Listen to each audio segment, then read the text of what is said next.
Hey, what's up everyone? My name is Nigel, and in today's video I wanted to talk to you about 5 of my favorite filmmaking purchases of 2020. Now I know we're only basically in the middle of 2020 still, but these items are pretty inexpensive and they're just pieces of gear that I've been using so much that I just thought I would share them with you, and hopefully they'll help you out as well. So the first piece of gear is one that I can't really show you here, but if we go over to my desk, these are the Presonus Aris E3.5 monitor speakers. Now, ever since I did my last video on my desk setup, I definitely got a few comments where it's like, why aren't you using better monitor speakers? And the speakers that I was using beforehand were just really cheap, like edifier speakers that you can get off Amazon. So I'm like, you know what? I need to like actually upgrade my monitor speakers, because before having proper studio monitors, I was just using headphones, which isn't necessarily the best way to mix your audio, and it's definitely not the most convenient either, because I always have to be wearing my headphones if I want a clear representation of how my audio is going to sound. So now that I have better speakers, it's been a lot easier to just mix my audio, and I can get a better representation of what my audio actually sounds like. So these are the Presonus Aris E3.5s. It's only about $100, and honestly, such a night and day difference what a good set of studio monitors can do for you. So I've been using these speakers for about a month now, and I absolutely love them. They're great bang for your buck. And if you're still editing your audio using your laptop speakers or just some really cheap speakers, I would say that if you're trying to take your audio more seriously, it definitely makes sense to get a good set of studio monitors. And one thing that I really like about these is that they're not insanely huge.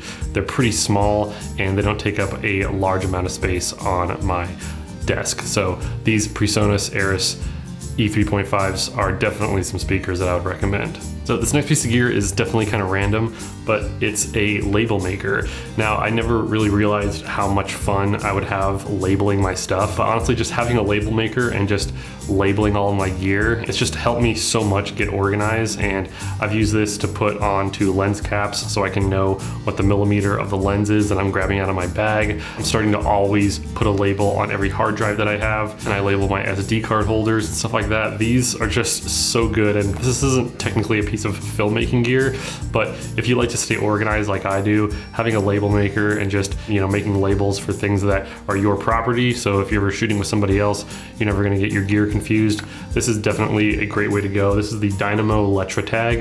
I think this is a pretty standard label maker, but these are just so much fun. I got this off of Amazon. I'll have links to everything I'm talking about in the description below, but if you like to stay organized and like to keep all your stuff labeled and know where everything is, having a label maker like this really helps me out. So not necessarily filmmaking gear, but definitely something that I would recommend. So item number 3 was actually an upgrade to a piece of gear that I already had, and it is the Zoom H1N. Now, I don't have any of the really big audio recorders just because I don't feel like I would use them that much, but I do love these little Zoom recorders. I have the original here, which I've had this for over 10 years now, and it still works.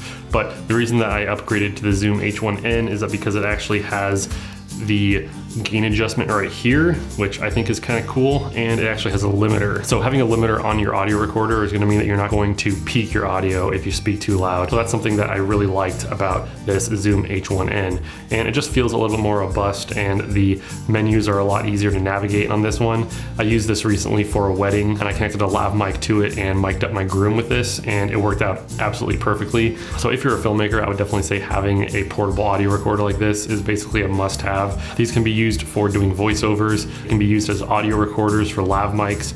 You can record podcasts with these if you wanted to. I was actually on a podcast recently, and I used this little Zoom H1 to record my audio. So it gives you really good audio quality for the price. These are only like $100. So I would definitely recommend the Zoom H1.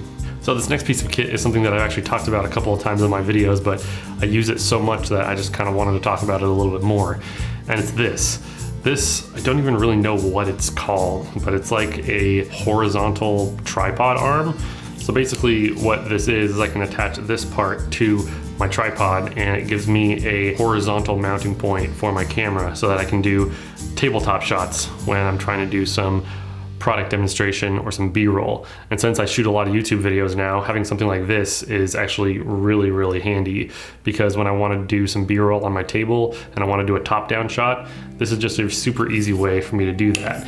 And if I ever have a little bit too much weight on the tripod head here, I can always counterbalance it with something with this little hook and just so that it doesn't, you know, tip over the tripod. So having something like this is really nice, especially if you're doing YouTube videos with any kind of tabletop shots. I've seen a lot of people have, you know, really crazy top-down tabletop rigs, but honestly, I feel like this works perfectly fine for me, and it's about 35 bucks. So it is plastic, but it's like that really heavy duty plastic. So yeah, I definitely like this one, and it's helped me a lot for my top-down B-roll shots for my YouTube videos. So this is something that I can definitely recommend. Again, I'll have a link to this in the description below, but oh, it doesn't come with this tripod head. This is just something that I added. So you'll have to find your own tripod head, but yeah, you can attach basically anything you want to this end because it has either a 3/8 inch mount, or you can unscrew it and it'll be a 1/4 20 on the other side. So yeah, really handy. All right, so last but not least is a piece of gear that I bought and then sold and then had, you know, seller's remorse, and then I bought it again, and that is the Meike 25mm f2. Now this lens I had bought and I did a review of, which you can check out right there, but I ended up selling it, and as soon as I sold it I was like, man, why did I do that? That was such a good lens. They're selling it again on Amazon. They weren't for the longest time. You couldn't find the Micro Four Thirds version on Amazon for some reason, but now they're selling it again, and what's really cool is that they're selling it with these focus gear rings, which I think is pretty cool because it's basically like a little cinema lens. That's a 25mm f2, and the cool thing about this lens is that it's only 130 bucks. I think that this lens is one of the best bang for buck lenses you can get.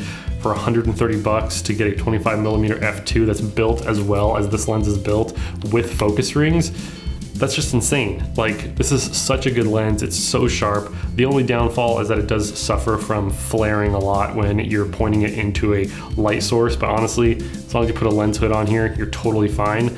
And what's really cool about this lens is that this is basically my new B-roll lens. I was using the Panasonic 25mm f1.7, but I found that this lens is not only a bit sharper, but it also focuses a bit closer. You can get really close focusing with this little 25mm. Actually, I shouldn't say little, it's actually a pretty big lens for Micro Four Thirds, but man, such value for 130 bucks. This 25mm f2 is just insane, and this is definitely something that I'm always recommending to people if they're looking for a lens that's an upgrade from their kit lens. Look at this 25mm f2 by Meike. It's amazing, especially for the price. And again, you can focus so closely. All the B-roll shots that you saw in this video were shot with this Meike 25mm. So yeah, I would definitely recommend this. Again, hopefully if you're looking for this lens, they'll still be in stock by the time that this video goes live. I feel like these probably get bought up super quickly because of how cheap they are and how good of a lens it is. And it's just a shame that these aren't talked about more. I mean, I'm probably gonna keep this lens for as long as I have Micro Four Thirds cameras because it doesn't make sense to sell it at this point, and it's just such a good value for the amount of money that I paid for it. So the Meike 25mm f2, 130 bucks, brand new on Amazon. It's so good for the price. So anyway, those are my 5 pieces of filmmaking gear that I absolutely love in 2020. And yeah, I hope that this video was helpful, if not entertaining for you. Once again, all the links to everything I mentioned is gonna be in the description below. But yeah, thank you so much for stopping by. If you'd like to see a video on the worst filmmaking purchases that I've made, definitely let me know in the comment section below. But yeah, if you enjoyed this video, definitely hit the like button, and you can click on either side of my face if you'd like to check out some more of my videos. Thank you so much for watching, and until next time, I'll see you all later. Bye.